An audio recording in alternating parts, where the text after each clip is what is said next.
Attempts to broker a truce between the army and protesters came to nothing today as the capital of Egypt reeled under yet another day of violence. Tear gas filled the streets amid angry clashes, and the death toll has now risen to at least 35.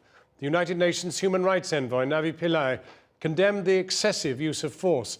Our Foreign Affairs correspondent, Jonathan Rugman, is in Cairo. Jonathan. John, what a difference a day does not make, because Tahrir Square behind me is still full of thousands of protesters demanding that the army leave power, despite the fact that the army said yesterday that it would leave power by next summer. There was a ceasefire this afternoon, a brief ceasefire, between protesters on the edge of the square and the riot police. It very quickly broke down, and the result is that the field hospitals throughout this area are once again overflowing with the injured, and you can probably hear the ambulances behind me. And the number of dead seems set to rise.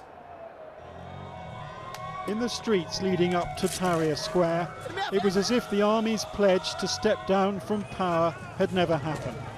A tear gas canister landed amid the crowd.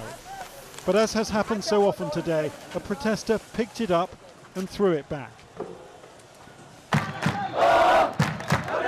Most of those involved looked like teenagers. Some seemed just out for a fight. Others had seen their friends gassed or shot, and they were seeking revenge.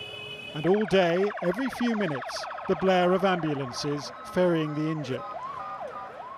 Protesters advanced across the barricades towards the Interior Ministry and the police, until late this afternoon when the army moved in. Peace at last, after 5 days of fighting, as word emerged of a ceasefire. This is the time of ceasefire, alhamdulillah, by our reconciliation, alhamdulillah. This religious academic told us he had helped broker it and that a cleaning up operation was underway. Now they are cleaning the square. Coming. Some waved their gas canisters like captured trophies.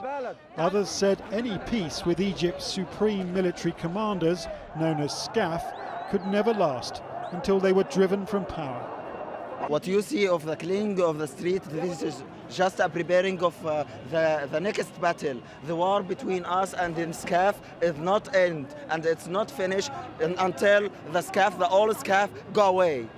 The shooting and tear gassing from the end of this street has now stopped. The army has moved in front of the police lines.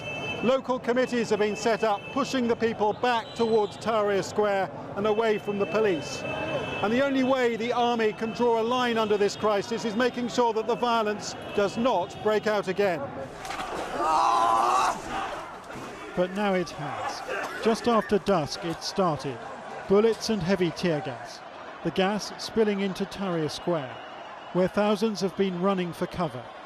Egypt's political crisis apparently as unresolved as it was when the day began. At Cairo's main morgue this morning, we saw 2 corpses arriving within 10 minutes of each other.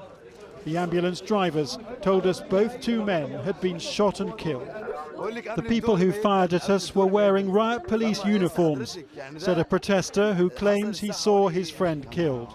We need his parents to identify the body, he said. Then a coffin emerged. Inside was a 25-year-old man. One of the city coroners told us he was one of 21 shot dead since Sunday, and that gunfire had been the biggest cause of death. The dead man's relatives gave us their mobile phone video, clearly showing the bullet wounds. I don't know who to blame, said his uncle. Both the army and the Interior Ministry say it wasn't them, but the killing continues. And the more coffins, the more likely it is that Egypt's cycle of violence carries on, and even more faith in Egypt's military rulers ebbs away. Jonathan Rugman, Channel 4 News, Cairo.